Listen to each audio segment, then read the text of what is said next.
pals, I'm here today to do my Christmas book haul. So if you've watched my channel for any length of time, you will know that I used to do incredibly extravagant Christmas book hauls. I pretty much only asked for books for Christmas, and then if I got money for Christmas, I'd spend it all on books. So I used to haul about 50 or 60 books every Christmas.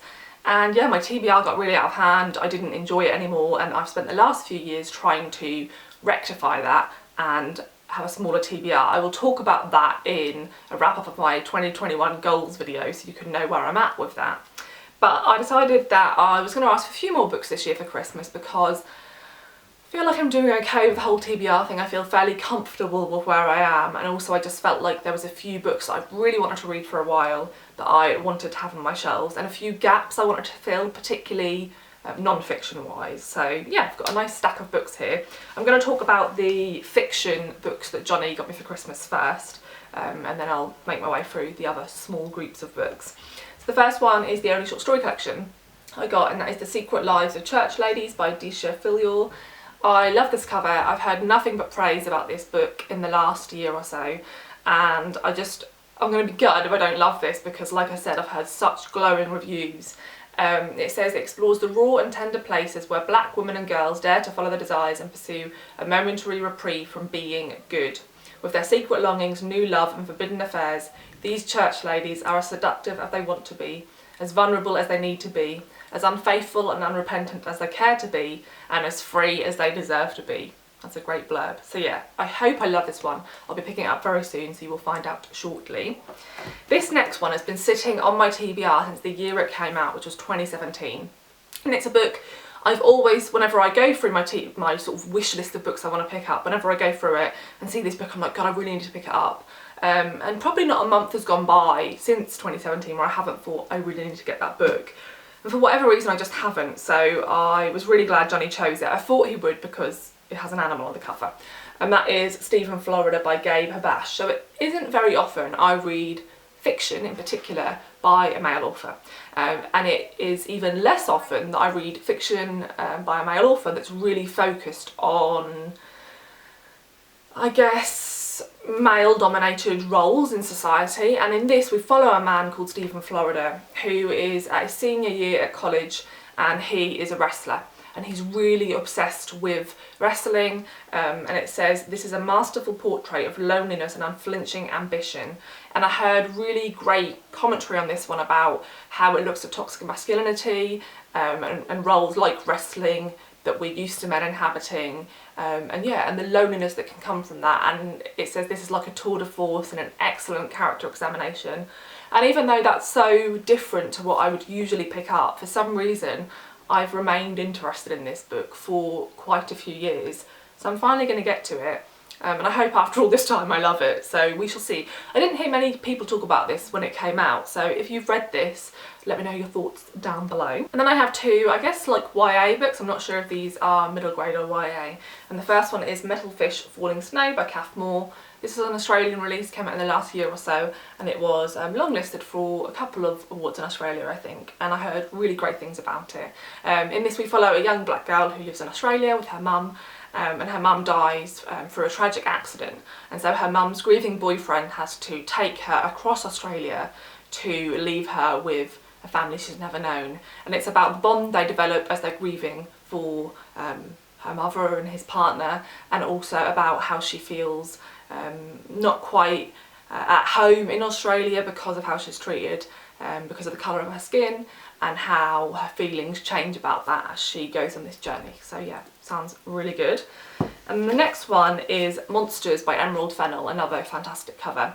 I've had this one on my TBR for a couple of years, and I never really connected that it's Fennel, the director and actress, and so as soon as I realised that, I was even more excited to get to it. And then I saw Lauren over at Lauren and the Books do a reading vlog focused on this book, which I'll link above, and it reminded me of how I wanted to pick this up, and the way she described it made me feel like it was a book I could really love.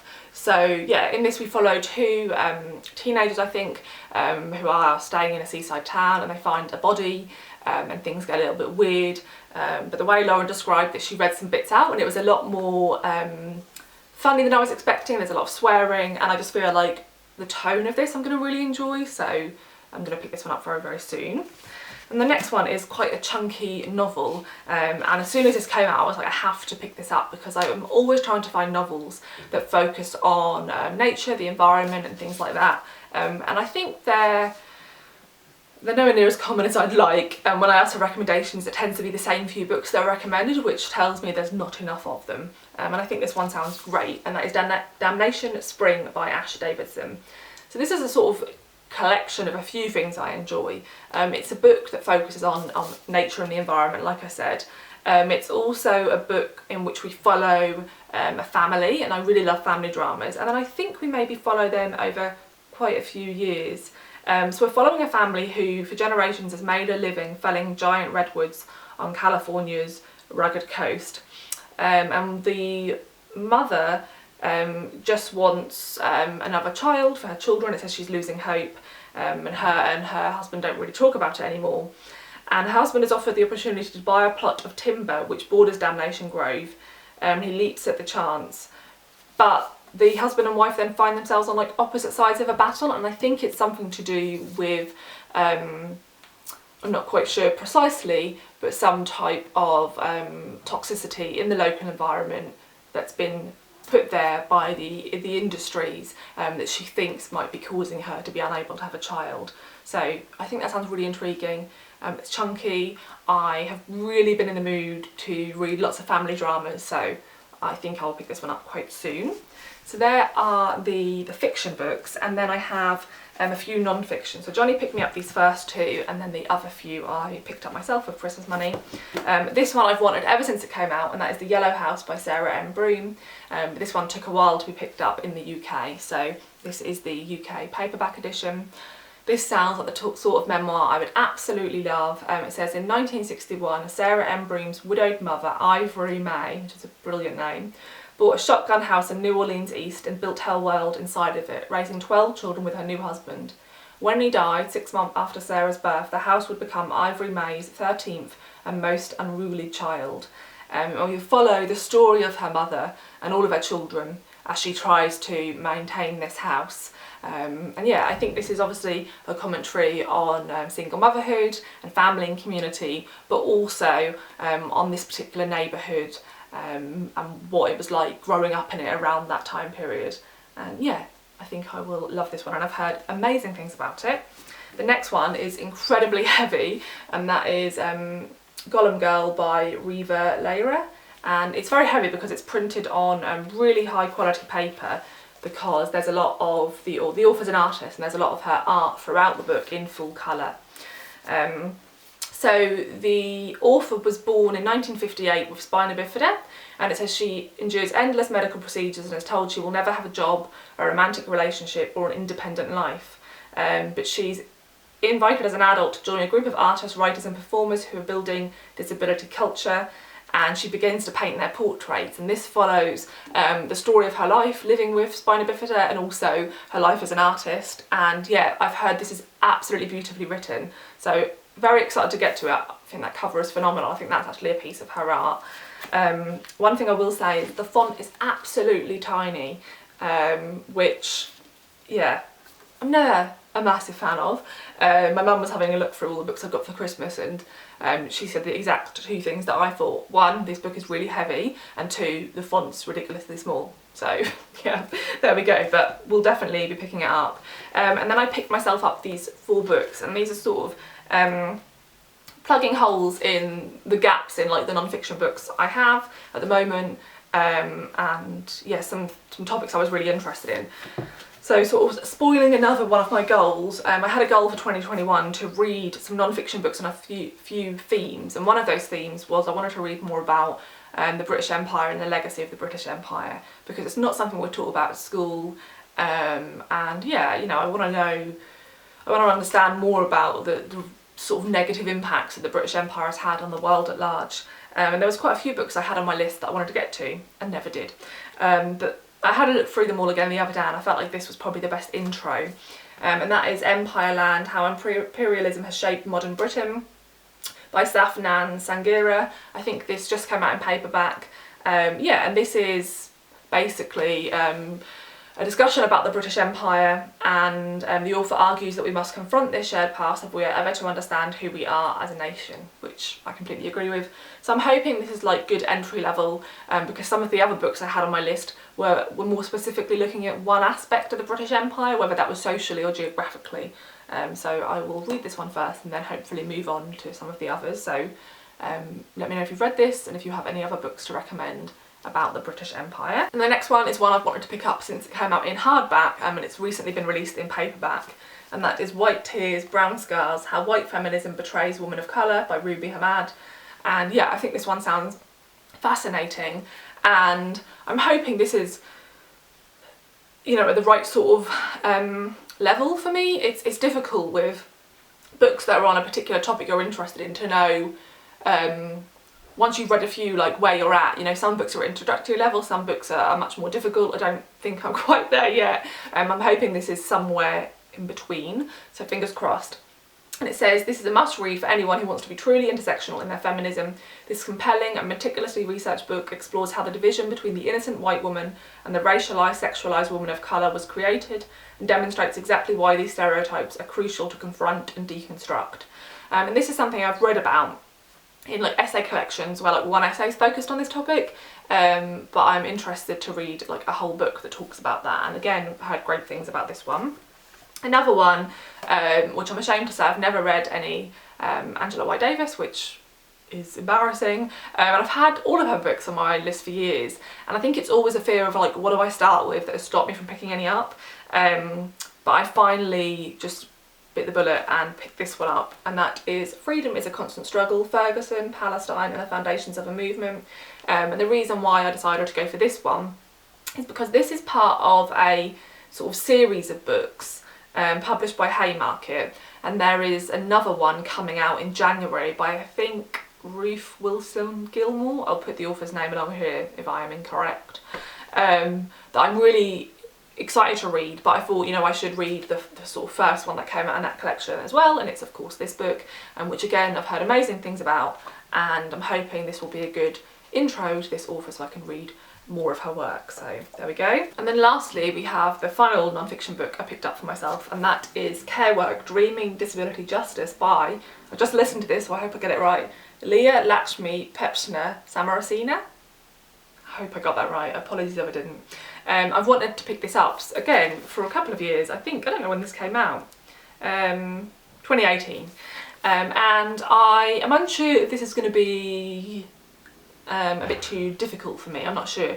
But I found it on audio on Scribd, and I thought it's definitely going to be too difficult for me to take in an audio format, and yeah, I feel like I've looked into her work, and she is a disability activist, if you didn't know, and I feel like what she talks about is going to be where I'm at, and that I will really like the way she explores all these themes.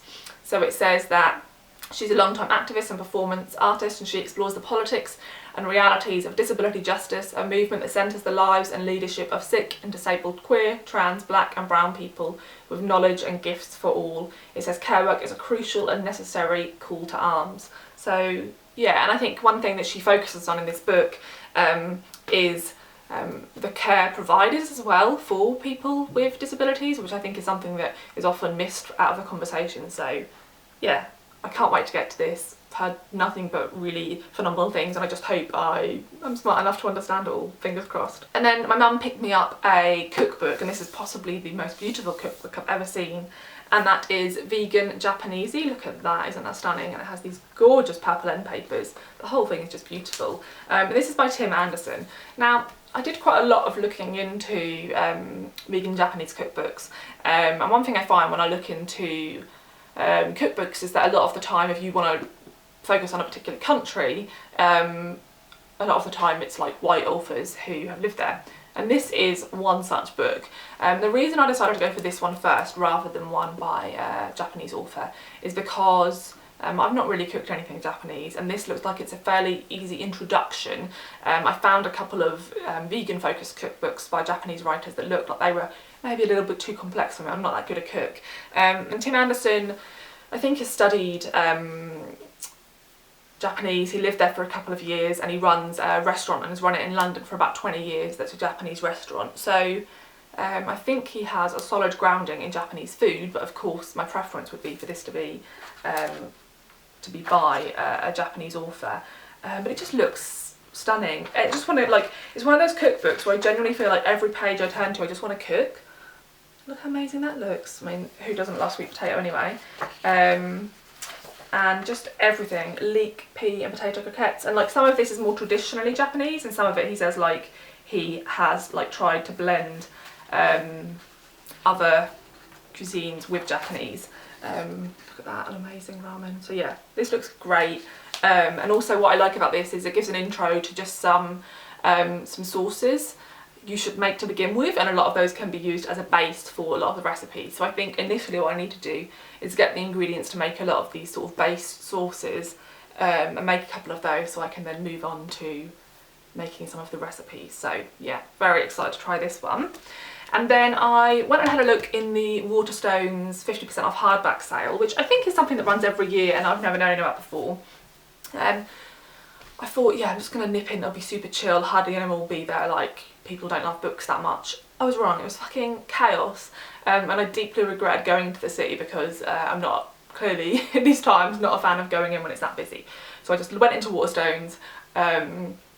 Obviously we're wearing masks in the UK in shops at the moment, and yeah, just quickly found some books and made an exit. And I wanted to have a look in the cookbook section because you know, cookbooks can be pricey, and there was one that I really wanted and I was very pleased to see that they had it, and that is Afro Vegan by Zoe Alakija.